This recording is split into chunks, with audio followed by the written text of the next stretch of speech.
La inversión extranjera directa no ha generado repercusiones positivas en la productividad laboral de la industria en México, como rezan los postulados de la economía ortodoxa.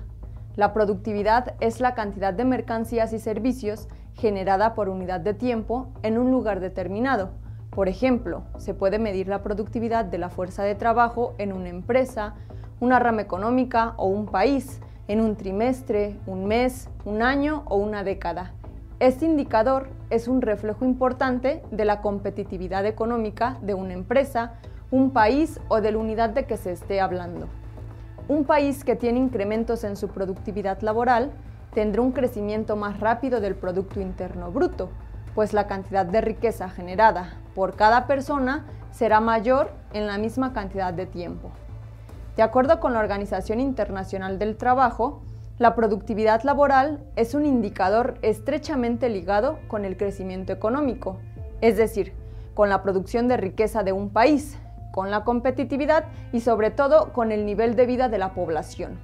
Un país con alta productividad laboral tiene repercusiones positivas en la creación de empleos, por la ampliación y creación de nuevas ramas económicas y en salarios mejor remunerados. De acuerdo con el enfoque ortodoxo del desarrollismo asistido por la inversión extranjera directa, esta última tiene la capacidad de generar incrementos en la productividad de las empresas nacionales y, por tanto, en las economías menos desarrolladas que reciben grandes cantidades de inversión extranjera directa. Este tipo de inversión se establece en los países generalmente en forma de filiales de las empresas multinacionales o transnacionales, cuyos capitales son extranjeros en mayor proporción. Estas grandes empresas, que cuentan con tecnología más desarrollada porque han sorteado la competencia en el mercado entre sus homólogos en sus respectivos países, han podido amasar grandes cantidades de capital que les permite estar innovando constantemente. En teoría,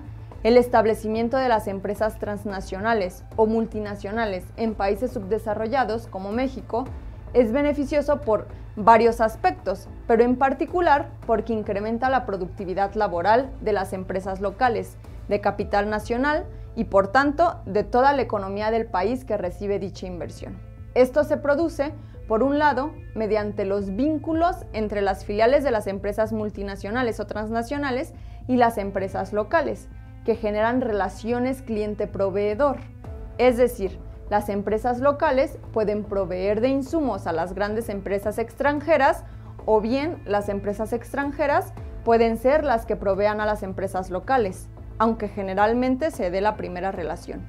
Así, las empresas locales que proveen insumos se benefician de un aumento en la producción de las grandes empresas extranjeras que, en teoría, deberían solicitar más insumos, generando mayores ganancias para las empresas nacionales y la posibilidad de ampliar su planta productiva o adquirir mayores bienes de capital y tecnología para mejorar sus procesos productivos.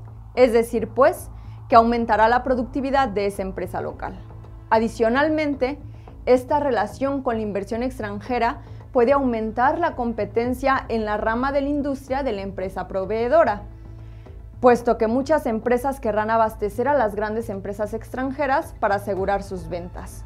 Es sabido que la concurrencia entre empresas impulsa el desarrollo tecnológico y, por tanto, aumenta la productividad. A esto se agrega, dice la teoría, la posibilidad de que las multinacionales o transnacionales transfieran tecnología, conocimiento, información o capacitación de personal a las empresas locales si requieren mejorar la calidad de los insumos para ofrecer un mejor producto. Por otro lado, se crea algo que se conoce como derrames tecnológicos o de capital humano, que consiste en que las empresas locales pueden beneficiarse de los efectos de demostración, como la ingeniería a la inversa, los desbordamientos de conocimientos localizados, la transferencia entre empresas de empleados capacitados y el aumento de la demanda y oferta educativa especializada. Este segundo mecanismo beneficia a empresas que no están vinculadas directamente con las nacionales o transnacionales, es decir, que son sus competidoras o se encuentran en las ramas de producción de las empresas proveedoras.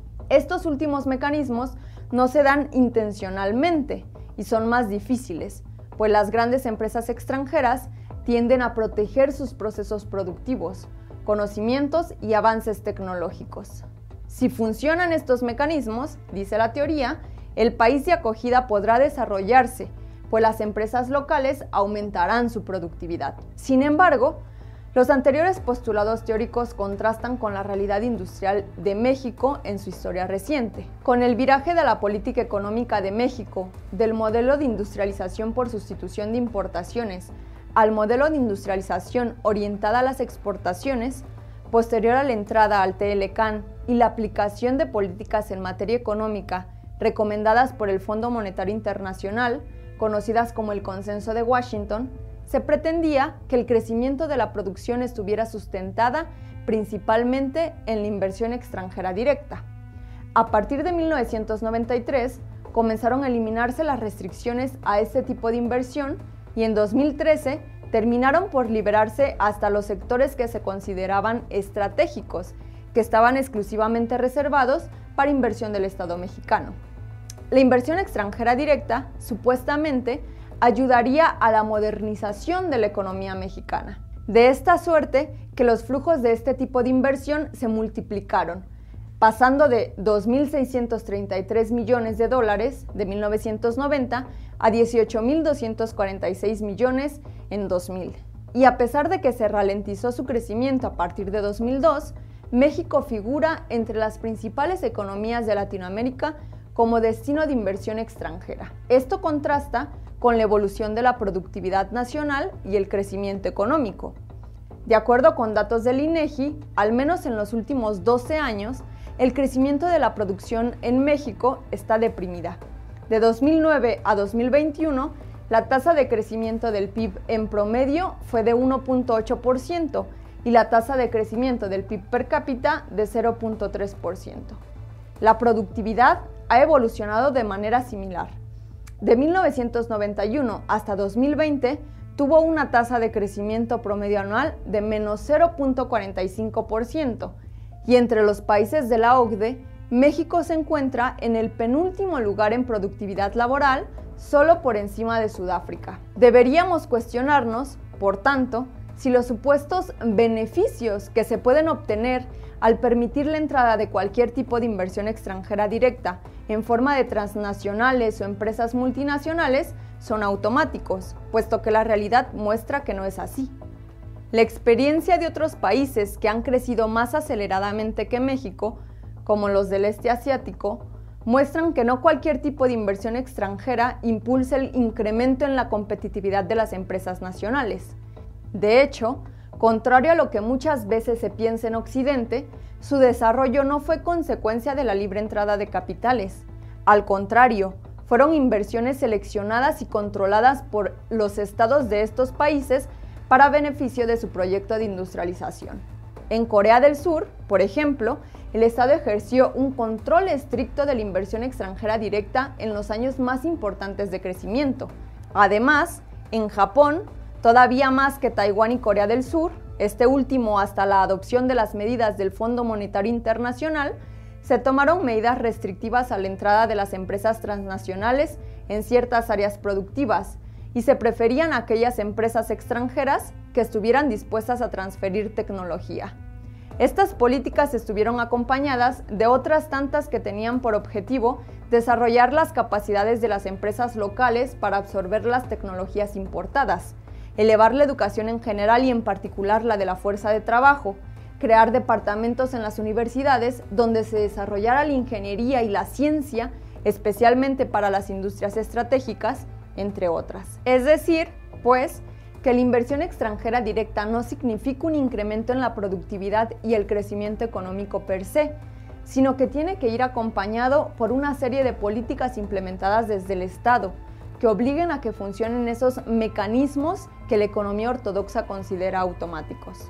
El Estado mexicano debe cambiar su actitud respecto a la inversión extranjera directa. En vez de ser un receptor pasivo de capitales extranjeros, es necesario formular una serie de políticas que garanticen que la economía mexicana se beneficie de ellos, o bien evaluar si se tienen que tomar políticas más restrictivas. De lo contrario, seguiremos con el lento crecimiento de la productividad y de la economía que caracteriza a nuestro país.